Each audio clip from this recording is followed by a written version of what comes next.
Hai teman-teman, semoga sehat selalu dan diberkati Tuhan. Haleluya, haleluya, haleluya.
Terangnya firman-Mu ya Tuhan, terangnya firman-Mu ya Tuhan, bagai pelita bagi kakiku dan terang bagi jalanku. Aku telah berjanji dan aku akan menepatinya, berpegang pada hukum-hukum-Mu yang adil, mulia. Terangnya firman-Mu ya Tuhan, terangnya firman-Mu ya Tuhan, bagai pelita bagi kakiku dan terang bagi jalanku. Aku telah berjanji dan aku akan menepatinya, berpegang pada hukum-hukum-Mu yang adil, mulia. Terangnya firman-Mu ya Tuhan, terangnya firman-Mu ya Tuhan, bagai pelita bagi kakiku dan terang bagi jalanku. Aku telah berjanji dan aku akan menepatinya, berpegang pada hukum-hukum-Mu yang adil, mulia.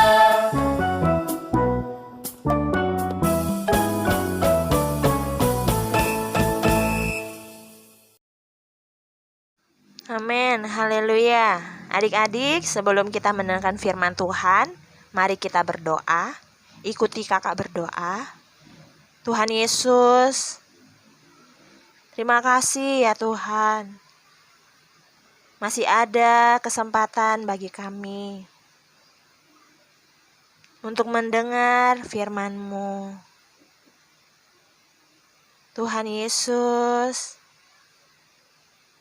beri terang firman-Mu pada kami hari ini. Tuhan Yesus, biar firman ini menjadi berkat bagi kami. Tuhan, kami cinta padamu. Amin. Adik-adik, kata-kata yang kita ucapkan bisa dilihat tidak? Ya, betul ya, tidak bisa. Tetapi kata-kata tersebut mempunyai kekuatan. Adik-adik, Kak Elna sedang membisikkan sebuah kata kepada Kak Fani. Kenapa Kak Fani jadi begitu ya? Jadi panik. Wah, dan minta pertolongan. Adik-adik, kata apa ya yang dibisikkan oleh Kak Elna tadi? Ada yang bisa menebak? Iya, betul. Kata kebakaran. Adik-adik, apa yang kakak katakan tadi mengandung kekuatan. Karena telah membuat Kak Fani jadi panik, meminta pertolongan, mencari air. Adik-adik, jika kata-kata kakak mengandung kekuatan, apalagi kata-kata Tuhan. Adik-adik, buku ini namanya Alkitab. Isinya adalah kata-kata Tuhan atau firman Tuhan. Apakah kata-kata Tuhan memiliki kekuatan? Ya, kekuatan yang sangat besar. Karena setiap perkataan Tuhan pasti terjadi, adik-adik. Mari kita lihat apa yang terjadi di zaman Nabi Yeremia. Adik-adik, ketika Yeremia masih sangat muda, Tuhan memanggil Yeremia untuk menjadi seorang nabi. Nabi adalah seorang yang mengajarkan dan memberitakan firman Tuhan kepada orang-orang. Adik-adik, pada awalnya Yeremia tidak menginginkan tugas itu. Yeremia berkata kepada Tuhan, "Aku hanyalah seorang anak-anak." Adik-adik, tapi Tuhan berjanji untuk meletakkan kata-kata di mulut Yeremia, sehingga ia tahu apa yang harus dikatakannya kepada umat Tuhan. Adik-adik, maka Yeremia bersedia. Ia mau memberikan mulutnya untuk memberitakan firman Tuhan. Adik-adik, pada saat itu umat Tuhan hidup jauh dari Tuhan. Mereka terus-menerus berbuat jahat dan mengabaikan perkataan Tuhan. Tetapi Tuhan masih tetap mencintai umatnya. Tuhan mau memperingatkan umatnya akan hal-hal mengerikan dan buruk yang akan terjadi, supaya mereka segera bertobat dan berhenti berbuat jahat. Adik-adik, Tuhan berkata kepada Yeremia, "Ambillah sebuah kitab bulungan, tulislah firman-Ku di atas kertas tersebut." Baruk membantu Yeremia menuliskan semua firman Tuhan itu pada kitab bulungan. Adik-adik, ketika akhirnya kitab bulungan itu sudah selesai ditulisi, Yeremia menyuruh Baruk untuk membawanya ke bait suci dan membacakannya untuk orang-orang. Baruk bersedia memberikan mulutnya untuk memberitakan firman Tuhan. Baruk pergi ke bait suci dan membacakan firman Tuhan dengan suara yang keras dan jelas. Dan pada saat itu, ada beberapa orang mendengarkan pesan Tuhan itu dengan sangat seksama. Satu orang yang mendengarkan firman tersebut segera pergi dan melaporkan semua yang dikatakan dalam kitab bulungan itu kepada raja. Adik-adik, orang itu mau memberikan mulutnya untuk memberitakan firman Tuhan. Adik-adik, raja menyuruh orang mengambil kitab bulungan itu dan membacakannya. Tetapi sayang sekali, sang raja tidak menyukai apa yang didengarnya. Bahkan ia sangat marah sehingga ia mengambil sebuah pisau.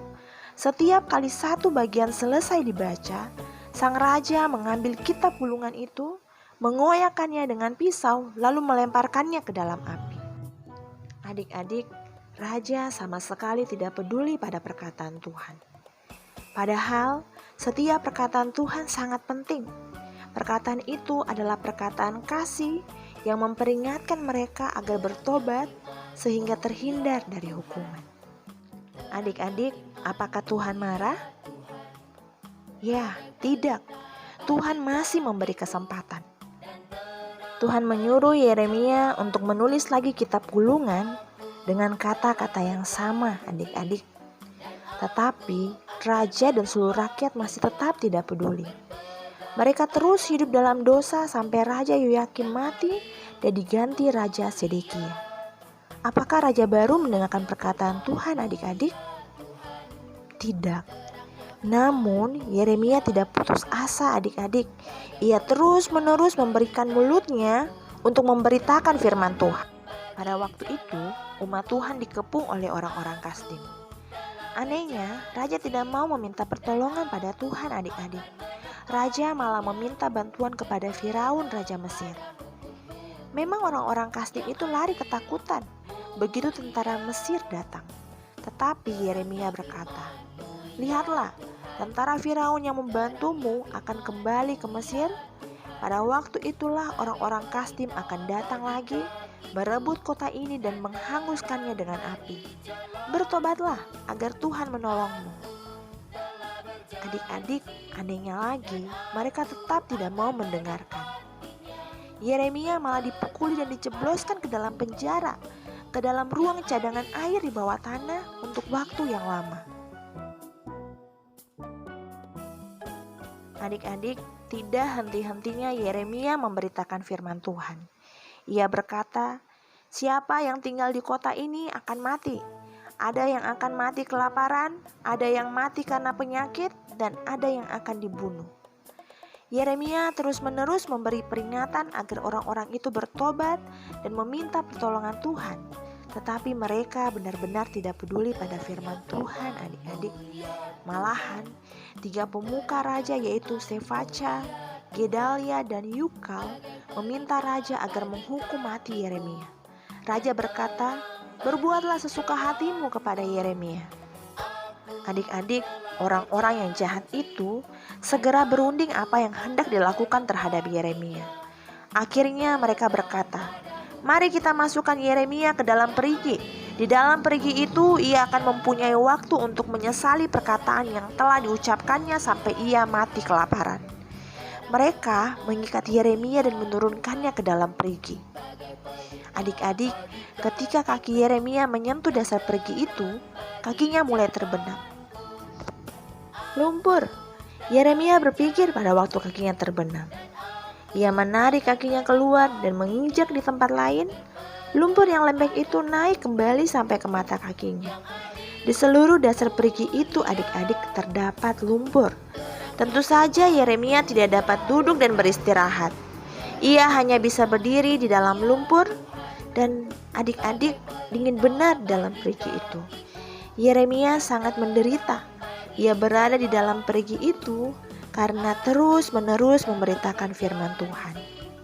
Adik-adik, Yeremia mulai berpikir ia akan mati di perigi itu.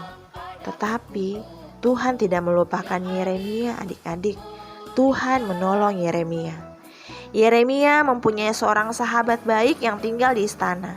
Namanya Ebed-Melek. Siapa namanya? Ya, Ebed-Melek.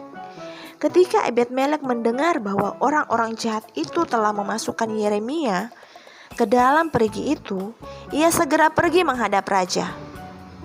Ebed-Melek memohon agar raja membebaskan Yeremia dan raja mengabulkan permintaannya. Hal ini membuat hati Ebed-Melek senang sekali, adik-adik. Cepat-cepat ia mengumpulkan 3 orang. Kemudian ia mengambil pakaian tua dan yang sudah robek-robek dari gudang. Ayo cepat, ia berkata kepada orang-orang itu. Cepat ke perigi. Ketika Ebed-Melek dan ketiga orang itu sampai di perigi itu adik-adik, Ebed-Melek berseru kepada Yeremia. Hai Yeremia, selamatkah engkau? Selamat, jawab Yeremia adik-adik. Ebed-Melek menurunkan pakaian-pakaian tua itu dengan tali ke dalam perigi. Ia berkata, taruhlah pakaian itu di bawah ketiakmu. Tarik. Ebed-Melek memerintahkan ketiga orang itu untuk menarik Yeremia. Adik-adik, akhirnya Yeremia keluar dari perigi itu. Yeremia sangat berterima kasih pada Ebed-Melek. Ia tahu bahwa Tuhan tidak melupakannya. Adik-adik, karena umat Tuhan tetap tidak mau mendengarkan firman Tuhan, maka terjadilah sesuatu yang sangat menyedihkan. Semua perkataan Tuhan yang telah disampaikan oleh Yeremia benar-benar terjadi, adik-adik. Negeri mereka dihanguskan oleh api, musuh-musuh mengambil banyak orang dari bangsa Israel dan menjadikan mereka budak-budak. Adik-adik, hari ini firman Tuhan masih sama pentingnya. Melalui firman-Nya, Tuhan juga terus memperingatkan orang-orang untuk bertobat dan tidak berbuat dosa agar kelak mereka tidak kena hukuman. Karena firman Tuhan pasti terjadi, adik-adik.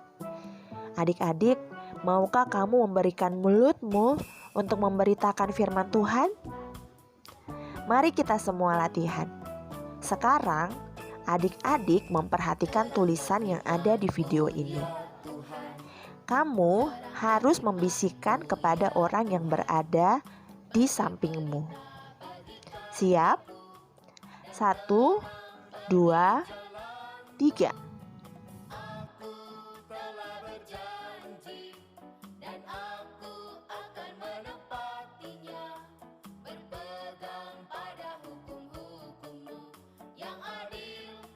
Adik-adik, bisakah kamu menyampaikan pesan penting ini pada semua temanmu dan mengajak mereka beribadah setiap hari Minggu, walaupun secara online?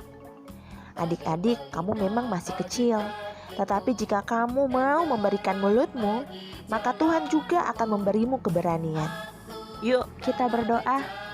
Ikuti kakak berdoa. Oh Tuhan Yesus, aku mau memberikan mulutku untuk memberitakan firman-Mu. Tuhan Yesus, aku mau semua keluargaku dan temanku mengenal Engkau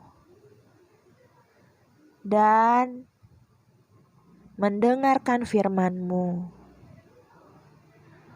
Pakailah aku Tuhan, beri aku keberanian untuk memberitakan firman-Mu. Tuhan Yesus,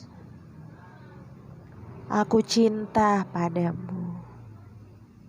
Amin. Ya Tuhan, bagai pelita bagi kakiku dan terang bagi jalan. Shalom, selamat siang. Saya akan memaparkan dua tafsir yang telah diberikan oleh kakak gembala.